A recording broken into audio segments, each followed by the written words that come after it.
Hola, muy buenos días, buenas tardes, buenas noches con todos quienes se conectan nuevamente a este segmento de sus entrevistas de Indie Media. El día de hoy nos acompaña Darío Dávalos. Él es comunicador, es politólogo, también es surfista.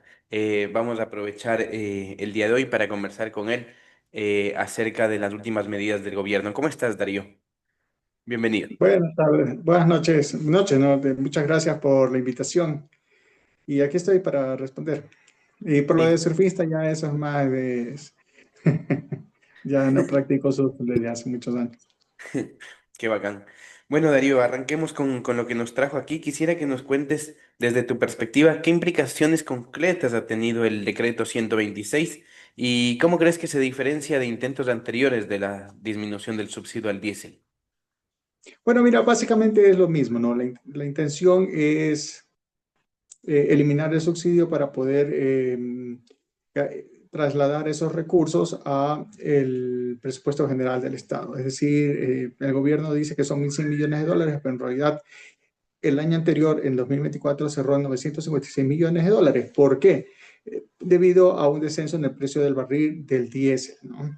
Entonces, este año el precio del barril por de alrededor de, en promedio, $99, que no es muy diferente a lo que vivimos el año anterior. Ahora, eso por un lado. Entonces, la intención básicamente es la misma. La diferencia está en que en este momento el alza fue sorpresiva, fue prácticamente una medida de shock que de 1,75 ya prácticamente pasó a costar 2,80. Entonces, anteriormente lo que tuvimos en el gobierno de Moreno fue que primero era una aplicación de una medida gradual que estaba sujeto a un sistema de bandas. En esa época también hubo cambios, ¿no? Porque el sistema de bandas estaba en 5%, después lo bajaron a 3%. Y en el gobierno de Guillermo Lazo creo que todos conocemos cuál fue la historia al final. Entonces, eso básicamente, ¿no? Darío, también quisiera preguntarte también, ¿cómo crees que afecta esta medida a la economía popular? ¿Cómo va a incidir en los precios de servicios? ¿Cómo va a incidir en los precios de los productos? ¿Cómo crees que va a sentir la gente directamente en su bolsillo esta medida? Bueno, el tema es el siguiente, ¿no? La idea es que existe una focalización de esta medida, sin embargo, no es lo que estamos viendo ahora, sino que lo que se está aplicando es una medida de compensación que básicamente está dirigida a dos sectores. Uno, a un sector de personas de hogares donde al menos una persona esté dedicada a una actividad agrícola. Una de las condiciones, aquí viene lo llamativo, ¿no? Una de las condiciones de estos hogares es que esté dentro del esquema de pobreza y extrema pobreza. Hasta donde uno conoce, las personas que están en esta condición no es que efectivamente hacen una actividad agrícola con fines comerciales, sino para autoconsumo. Entonces, no sé cuánto dependan de diésel ahí. Y por otro lado, el sector del transporte, ¿no? Básicamente para que no hay un incremento en el pasaje, que todos utilizamos intragatonal y también interprovincial. Ahora, esta medida va a durar 8 meses. En principio, estamos hablando hasta el mes de abril del próximo año. Y después se podría extender 4 meses más, que sería hasta aproximadamente agosto del próximo año. Aquí viene la suspicacia porque después de eso tienen que tomar la decisión sobre el incremento no de los pasajes de transporte público los municipios. Entonces se deslinda el gobierno de esta parte de su responsabilidad, que es incrementar el valor del galón del diésel, ¿no? Y se los traslada a los municipios. Curiosamente, justo a meses de iniciar un proceso electoral, para ir a las urnas y elegir nuevas autoridades cantonales. Entonces, prácticamente les está trasladando un conflicto originado por una toma de decisión respecto al cambio del precio por parte del Ejecutivo. Y la otra cosa adicional es que eh, en el sector rural, y también se ve esto en el sector urbano, ¿no? Que se utilizan camionetas que son a diésel para poder transportar alimentos, en este caso. Entonces, Tú conocerás que, por ejemplo, del mercado mayorista de Quito se mueven a diferentes sectores de la ciudad, ¿no? Con estas camionetas llevando los alimentos. Entonces, estos sectores no están dentro de esta compensación y obviamente van a tener algún tipo de repercusión en cuanto a traducir eso que significa costo para ellos en precio final de sus servicios con la entrega de sus productos. También ya estamos viendo manifestaciones en el sector de transporte, estamos viendo manifestaciones en el sector de carga, ¿no? Con volquetas, y ahí lo que me llama un poco la atención es que estas volquetas transportan material pétreo que son, perdón, utilizados en diferentes tipos de actividades, entre ellas la construcción. Entonces, podría también verse un efecto por allí, ¿no? En el sector de la construcción de vivienda urbana, en este caso, ¿no? Respecto al incremento de la subida del diésel. Pero esto lo vamos a ir viendo en los posteriores días. En todo caso, ya existen manifestaciones de descontento que sin duda alguna esperamos que sean escuchadas por el gobierno y puedan plasmar en alguna nueva decisión o tomar los correctivos del caso. Darío, nos comentaste de un par de sectores que van a terminar siendo afectados por esta medida. ¿Qué pasa con el sector que comercializa justamente los combustibles? ¿Qué pasa con las bombas de gasolina, como las conocemos habitualmente? ¿En qué cambian sus márgenes de ganancia? ¿Cuál es la medida real de la aplicación del subsidio? ¿Esto les afecta económicamente a estas estaciones de servicio? ¿O cómo empezarían a operar de aquí en adelante? Mira, justo esta mañana tuve la oportunidad de participar en una entrevista donde estaba un dirigente del sector de los distribuidores de combustible, como así se lo denomina, y plantea una cosa bastante llamativa, que ellos compraban un autotanque para poder transportar el diésel en $17,000, pero ahora le sube a 28,000 aproximadamente. Entonces tenemos un incremento bastante significativo. Eso no significa que ellos van a trasladar ese precio al final al consumidor, pero sí le significa para ellos destinar un nuevo recurso para poder comprar el producto. Y la otra cuestión es que, de acuerdo a su modelo de negocio, por ejemplo, ellos entregan al sector del transporte con crédito en algunos sectores y ese crédito no se hace efectivo hasta después de unos cuantos días. Entonces, no hay rotación o un movimiento de capital inmediatamente. Entonces, estamos hablando de que tendrían que tal vez asumir un endeudamiento para poder adquirir este producto, el diésel, para poder abastecer a la ciudadanía, ¿no? Eso fue lo que plantearon ahora en esta entrevista que pude participar. El, el, Eso por un lado. Entonces, el margen de ganancia sigue siendo el mismo. No hubo un cambio con la reforma que hicieron y eso quiere decir entonces que no va a haber un incremento por fuera de lo que ya ha indicado el gobierno como un precio referencial de $2.80 el galón. Eh, Comprendo, Darío. Y en este sentido, siguiendo hablando de los distribuidores, ¿cuál es la situación de estas 700 estaciones que trabajan al límite del punto de equilibrio? ¿Qué es lo que sucede también en la relación con la gasolina extra?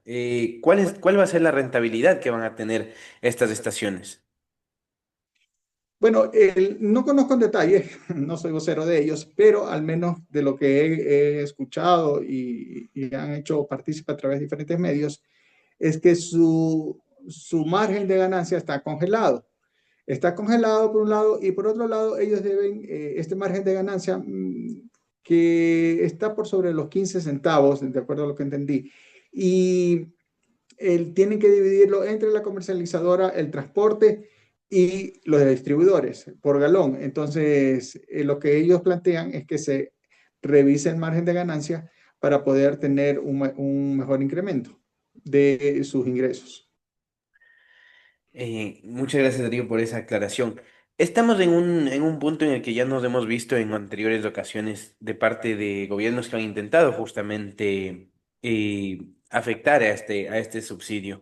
Incluso desde mucho antes, desde el mismo gobierno de Correa, se apuntaba a la posibilidad, se apuntaba a la necesidad incluso de desafectar estos subsidios. ¿Cuáles soluciones serían las soluciones reales si vemos que desde el gobierno siguen insistiendo con esta medida, a pesar de la claridad que tenemos de cómo afecta a la economía? Mira, aquí la idea que de hecho la planteó el propio presidente Noboa el año anterior, en enero de 2024, parte de mejorar la producción de diésel a nivel nacional. Y esto no es otra cosa que garantizar la estabilidad de las operaciones de producción en la refinería Esmeraldas. Entonces, el mismo día, el 12 de septiembre, que se toma la decisión de hacer este cambio de precios en el galón del diésel, el, la maquinaria, ¿no?, en la refinería Esmeralda, la unidad operativa encargada de retirar el diésel, el azufre, no estaba funcionando. Entonces, es decir, no hay más diésel. El problema es que nosotros tenemos mucha dependencia del combustible importado. Te estoy hablando sobre el 80% y solo producimos el 20%. Para que tengas una relación, en el 2000, en el 2024 importamos 24 millones de barriles, ¿sí? Y producimos solo 4, ¿correcto? Entonces, el tema es que dependemos mucho de la importación de este combustible y eso obviamente termina pasándonos una factura porque no es barato. Entonces, la idea es tener una producción nacional que equilibre el precio final respecto al importado. Entonces, que no nos sea tan costoso, ¿sí? Mira que refinar un barril de petróleo está en alrededor de 3.75, 6.50, ¿no?, de acuerdo a datos del 2023. Entonces, un barril de petróleo del cual tú puedes obtener gasolina, diésel, entre otros derivados. De eso, sin duda alguna, va a ser mucho menor la producción de diésel, ¿no? Entonces, bueno, ahí tienes que sumarle otra serie de costos que son transporte, comercialización y almacenamiento, entre otros más. Pero al menos de los números que se ven, nunca va a llegar a costar tanto como el precio del barril de petróleo, perdón, de diésel importado. Entonces, es por eso que la idea es mejorar estas condiciones de producción en la refinería y contar con un producto para hacer un suministro a la demanda nacional. No solo lo digo yo, también lo planteó en su momento el presidente Noboa en enero del año anterior, está en mis redes sociales, y lastimosamente de esa propuesta, al menos hasta el viernes, no quedó nada. Comprendo, Darío. Y justamente eso te iba a preguntar, si te parece que si ha existido algún avance en el gobierno de parte de esta medida para justamente apalear o encontrar otra salida a lo que estamos viviendo actualmente. Darío, una cosa más que me gustaría preguntarte es, ya empezamos a ver, como tú mismo comentaste, las movilizaciones de varios sectores, del sector del transporte de cargas, del sector del transporte de las volquetas, esto que tú mencionas, el sector de la construcción y varias medidas. Y el mismo día de hoy se vieron en distintos puntos del país estas medidas de por lo menos de un corte de la calle. ¿Cómo te parece que vaya a recibir el gobierno esta forma de resistir al, al aviso del gobierno? O más bien la pregunta sería, ¿crees que el gobierno pueda recular en su medida o es una medida definitiva que va a ser difícil de llevar para atrás? Mira, estamos viendo las primeras reacciones. El gobierno ha manifestado que está abierto a poder dialogar, ¿no? Ellos le llaman no negociar, no negociar, sino conversar, dialogar. Eh, ¿Qué fruto habrá de este diálogo? Lo vamos a conocer en los próximos días. No te podría adelantar un criterio porque estas conversaciones recién se estarían dando. Lo cierto es que, al menos en la posición del gobierno, el decreto con el cual hizo los cambios se mantiene, ¿no? La cuestión es que tenemos que estar claros. La medida es 8 meses hasta abril del próximo año, 2026, 4 meses más hasta agosto. Entonces, hasta ahí va a durar la medida. De ahí para adelante, sin duda alguna, vamos a ver un incremento en el precio de los pasajes porque el beneficio con la compensación que se da va de acuerdo a estos tiempos, ¿no? Entonces, habría que ver si existe una otra alternativa que se nos plantea, se nos llega a plantear luego de todas estas tipos de manifestaciones de diferentes actores que piden un tipo de cambio frente a esta decisión, ¿no? Considerando esto que acabamos de citar, el tiempo de la periodicidad de la compensación. Comprendo, Darío. Y también, ¿qué pasa o qué ha pasado en otros países? ¿Existen otros países que han pasado por unas experiencias similares al Ecuador con este esquema de precios diferenciado? ¿O cuál ha sido la experiencia ahí? Bueno, tuvimos recientemente, el año pasado, me parece que fue en Colombia, y ahí el presidente Petro también tuvo que dialogar y hacer unos cambios a la medida que había tomado. Entonces, la cuestión es sencilla. Mira, el tema es que también hay un esfuerzo, o al menos eso es de lo que se ve, no sé si llamarle esfuerzo, pero hay una intención de que los precios cotejen, los precios nacionales de combustibles con los precios internacionales. Entonces, esto significa que va a haber un alza de precios, como ya lo estamos viendo. Y el tema es que estos precios siempre van a estar con una variación de acuerdo al precio del barril de petróleo, de acuerdo a los insumos que nosotros importamos para poder hacer la producción nacional. En este caso, el diésel es directo, no se importa ningún insumo, pero sí para el caso de las gasolinas con las naftas. Entonces, siempre vamos a ver ahí una variación de precios. Y esta variación de precios, lastimosamente, suele ser al alza.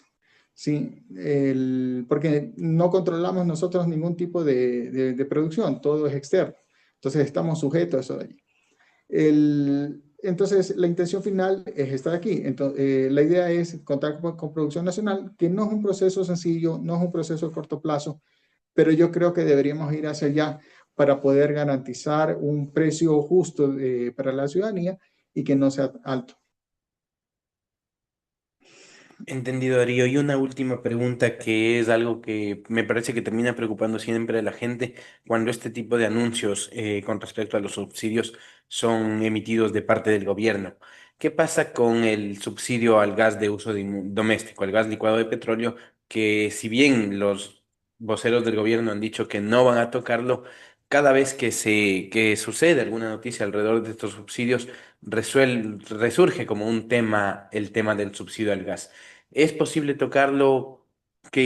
¿Cuáles consecuencias tendría? ¿O te parece que es algo que no va a pasar debido a las consecuencias políticas que podría tener?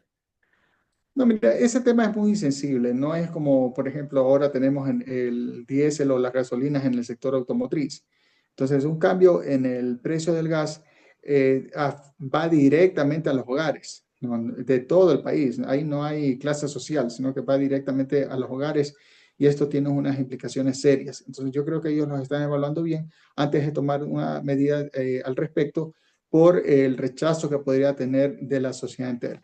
Entonces, ya vemos en el tema del diésel. Ahora sí, claro, queda la inquietud de que nos han dicho no vamos a subir y vamos a hacer esto otro, al menos en la campaña y parte del inicio del gobierno anterior, del periodo de gobierno anterior.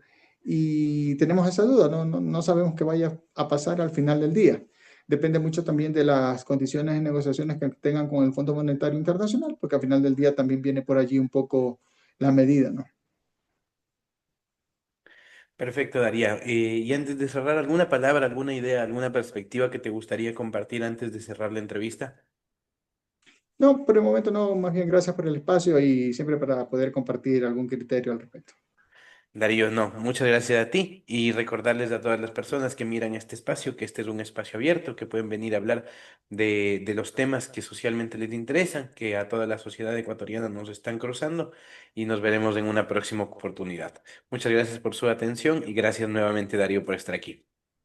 Gracias, Gabriel.